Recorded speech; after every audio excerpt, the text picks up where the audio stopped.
This is our first ever virtual masterclass. Well, it's not a virtual masterclass, it's a real masterclass being broadcast online and brought to you. A very special thanks to the team here at the Performing Arts Center for making this broadcast possible. This week we have a wonderful and special guest, Yael Weiss, pianist Yael Weiss. She'll be performing a piano recital from her 32 Bright Clouds project tomorrow evening at 7:30 p.m. Information on that event can be found on the Performing Arts Center's website. And today we have the piano masterclass, which features two of our students, Melina Matiatos and Matthew Ingrao. Also a reminder that the program is available. There should be a link or a download available through the email that you received when you registered for the event. The link is also available as you watch this YouTube broadcast in the description of the event down below. Hopefully you can find that. And so without waiting any further, let us welcome our first pianist, and then after that, Yael Weiss will lead her in a master class. So first, Melina Matiatos. Thank you.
Thank you. Audience here to clap, but they must be clapping at home. Yes. Right? Listening. How did that feel for you, that performance? Was it what you expected it to be or different? It felt different. How different from what your expectation was? Well, I actually came in here last night and practiced by myself, but last night I felt more calm and relaxed, and I'm a little nervous Yes. now, but I was trying to feel the calmness of the piece, and yeah, I was trying to feel more relaxed this So- time around. And were you successful? Almost. Oh. So what happens when you get nervous? How does that change your performance? Well, my hands start to shake as I play, and I started noticing that right away as I was playing just moments ago. And I was trying to take deep breaths and think this is supposed to be nice and calm, Uh-huh. and it sort of helped me to lessen the shaking. Okay. That's good. Breathing is good. Yes. What about what happens physically when you get nervous? Are there any physical changes that happen if you get, a little bit tense? Yes, I feel tense in my neck, and I feel stiff, but I feel better now. You feel better now when you're done playing, Yeah. right? Well, it sounds like you're very self-aware. Yeah. And it sounds like your process of trying to calm your nerves has to do with looking inward. However, I'm wondering what would have happened if you added to that losing yourself in the music, meaning instead of putting the attention on yourself, heartbeat, cold, shaking, Yeah. all of those things, if you just let yourself be kind of a little bit out of the picture Like, and connect yourself completely with the music itself, make the music the primary thing, and kind of follow intuitively. like, Uh, let myself go, as you Yeah. say. So, for example, even when you started, I thought, and this could be a deliberate decision, or it could be something that is a reflection of how you felt at the moment. But, so for example, when you start, you have this way of hesitating on the first two 16th notes, and you did it again when it repeats later. Is that a deliberate decision? Yes, that was the decision. Why? I wanted to take my time with the opening. I would suggest that if you'd like to take your time with the opening, that maybe that should be done with the long notes as opposed to the short notes. Okay. So for me, there's something about the D flat. There's a kind of integrity to the rhythm here, I Yes. feel, that when it goes up, when it goes down, they need to be siblings, twins, actually. And by manipulating the timing with this, Oh, for me, and especially in a piece that is, this is, you're just playing this one prelude, right? yes. It's a small piece, and we need to be very clear right from the beginning what the motivic material is. And so I'm not sure that a piece of that dimension requires this type of rhythmic manipulation at all. And I think there is something really beautiful about that kind of tilt from the top to the bottom, a little bit simpler. And then when he changes it a little bit, when he gets an accent, right? You have a little bit of an accent or diminuendo mark on this, then it makes it more effective, Yes. because all of a sudden we have a new kind of expressive moment. Whereas if you start right from the beginning, we already have this kind of expressive moment before, and it takes away from when he actually marks it. Do you want to try it? Yes. Maybe a little simpler? And I'll actually, try. I'm going to add one more thing, because you're very smart, I can see already. Thank So you. and very aware. And again, I don't know, since this is the first time we meet, I don't know if this is something that has happened today because of nervousness, or if this is your habit. But when you're playing, I looked at you throughout the entire performance. You are here. It seems as if you are very focused on what happens right here between you and the keyboard, and you're looking down. Yeah. I'm actually wondering what would happen if you just relaxed physically a little bit and didn't worry so much about looking down, but just listening. Just like that. You can look at me, you can look somewhere else. Okay. But just freeing yourself a little bit from that physical connection and just listening. So it's two things. One is the timing, and one is to maybe just physically stand a little bit away from the keyboard. Mhm.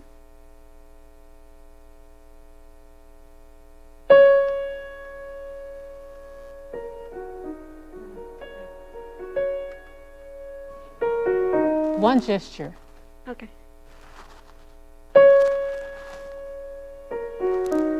Okay, good. Now just exaggerate it because it's a habit. So let's undo it. Just exaggerate. Wait even longer on the D flat.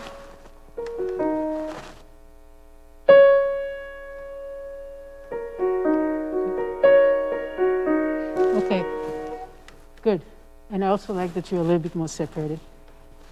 I feel that you're giving the same importance to each one of those notes. So we have, there's a kind of equal treatment to them, but they're not equal. So how about trying to get that kind of, as I said, tilt? You know, there's a kind of motion. This is important. These next two notes are on their way to the E flat. They're not as important. What's important is this and this. That's it.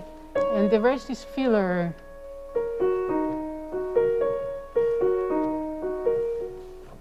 Okay.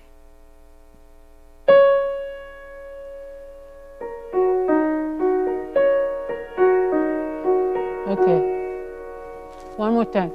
I feel there's still a little bit of lingering on each one of the 16th notes. So if this wasn't a pandemic time, I would be walking to you right now because I think it has something to do also with just the way you're touching the keys here, but I can't do that, unfortunately. So maybe you can look at my hand.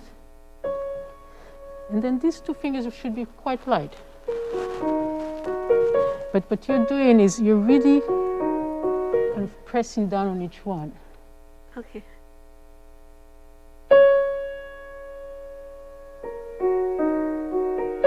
Good. How about flatter fingers? Yes, Flat. that's it.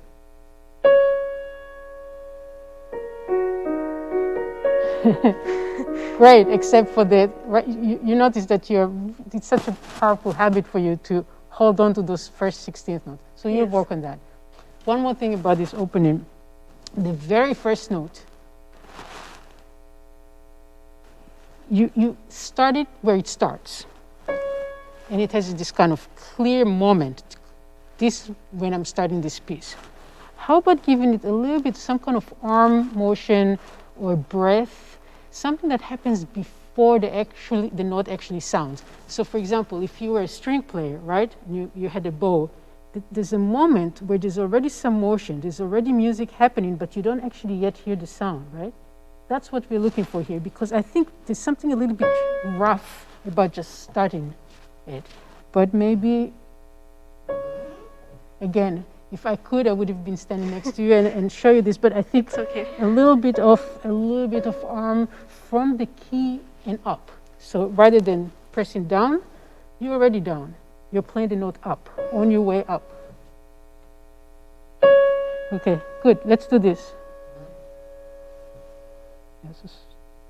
Right, but very slowly. Yes, now add the note somewhere in the middle of this motion. Yeah. Yeah. It's fun if the note doesn't play. The idea is to just get used to that motion. And you can slide on the key a little bit. Can you, once you play the note, can you continue sliding on the key?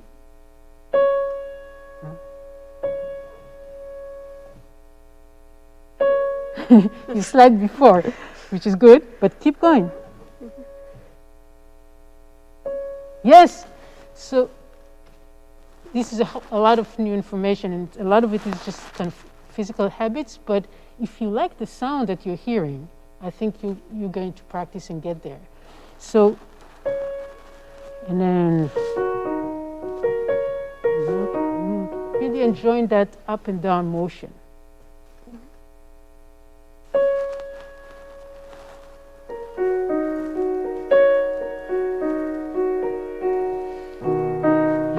So the opposite. So this is more, and this is less. That's how he marks it. I'm not making it up. Okay. Right.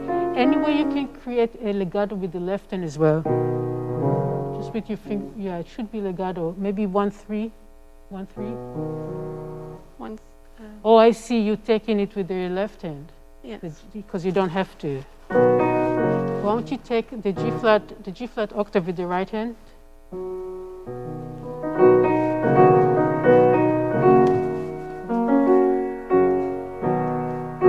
That's right. And then go to 2-5. Yeah. You can do it in different ways, but I think all of a sudden I hear an echo in my voice. As long as it works. You can do it in different ways, but I think trying to get legato here, and we don't have that much time, but I'll tell you a few general things. This is one of them. I think throughout this piece, there are moments where you can definitely work on your legato, especially when you have big chords. So, for example, some of the ones I marked, the obvious one would be here, if you can see it. Yes. Right? Very important. So here, in this section, you don't have too many choices as far as fingerings to change. But I think you should really, really try to work with staying close to the keys and trying to work on the legato. Think about how you pedal there as well. So we'll do some of those places, but I want to make sure to cover all the important points. Another place would be towards the end, this area here, also legato, not just in the top, but also with the left hand. And I think, and this may be a result of this particular piano too, where the bass is a little bit heavier than the top. So I hear a lot of the left hand, I don't hear enough of the right hand. So that's just another thing to think about. Okay. I wanted to ask you, what is the dynamic range in this piece? Do you remember? What's the softest, what's the loudest that he marks? I think it was piano to mezzo forte. Piano to mezzo forte? Almost. Yeah. Oh. So yeah, pianissimo to mezzo forte. Where is the mezzo forte? It's in the middle of the piece where it starts to. The B chord, Yes. right, that you reach. I need a lot more of that mezzo forte because it's not just that the range is between pianissimo and mezzo forte, but basically the entire piece is in piano and pianissimo. The entire final section, by the way, is pianissimo and should be colored a little bit differently from where we were in the beginning. But there's one moment, you know, we don't even have mezzo pianos. There's nothing in between. There's pianos, pianissimos, little bit of crescendos, diminuendos, and one moment of mezzo forte. And I didn't hear it as coming out of the texture as something really special and unique. I think that's something also very, very important. It's the climax of this work. Another thing has to do with tempi and tempi relationships. It seems like a small, innocent piece, but because it's Debussy, there's so much detail, right? And he's very serious about that detail. He wouldn't have written any of those little things if he didn't really, really want us to respond to them and try to create them. So, for example, the one where he changes the tempo here, you have, right, with the E flat, wonderful E flat major, and then it goes. It really should go. And it should be very, very clear to us that there's something new. It's not only harmonically, but a whole entire level of motion. Can you start maybe you can start from, yeah, that's fine. Okay. But don't slow down. If you didn't mark it, then there's no need. 3. Okay. Could you start again from the same place, and I won't stop you so we can hear the tempo relationship. What octave higher? Yeah.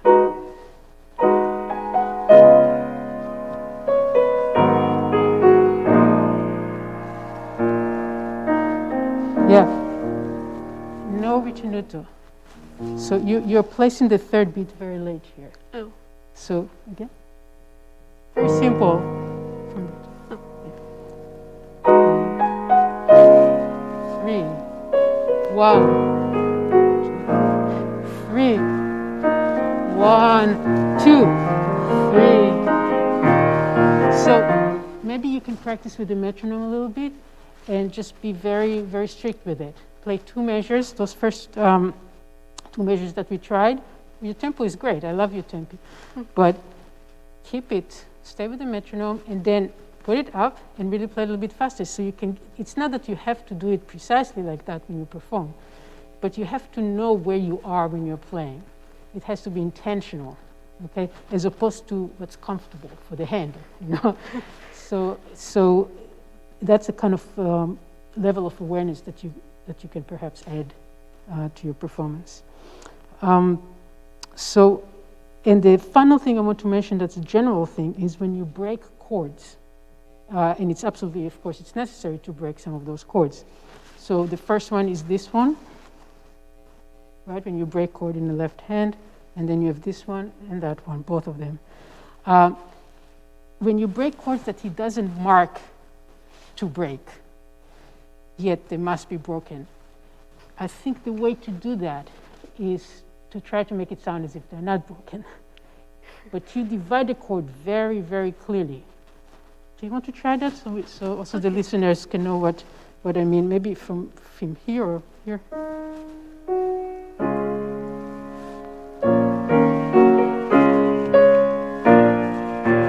Yeah. So you're playing 2 things. Is there any way that you can do it differently before I demonstrate? Can you think of other ways to do this so it's one thing? I can try.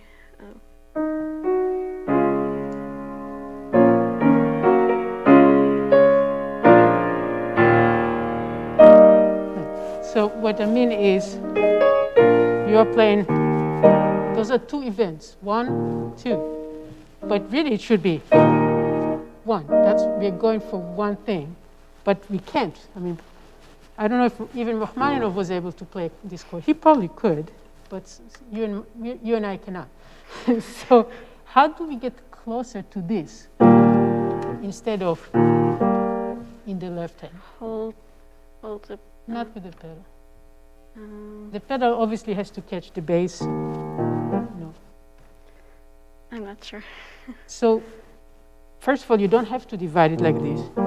You can divide it like this. Right? It could be that. It could be that. But whatever you do, even if you divide it the way you do, one gesture, I'm not sure what I would have, but I would do. I would probably keep the E flat by itself. Also because he actually does that later in the piece. If you can see the way he breaks this chord, he gives you the bass separately and then the rest. That gives me the idea that that's how he heard this one as well, possibly. And so I would suggest playing it,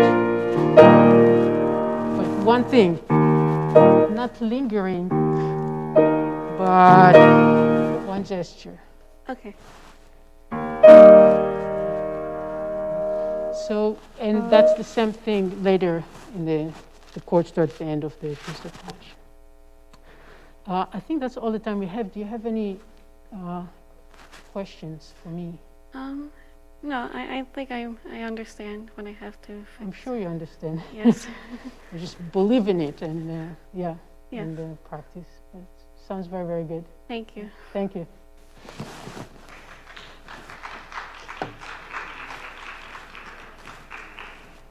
I think we have Matthew.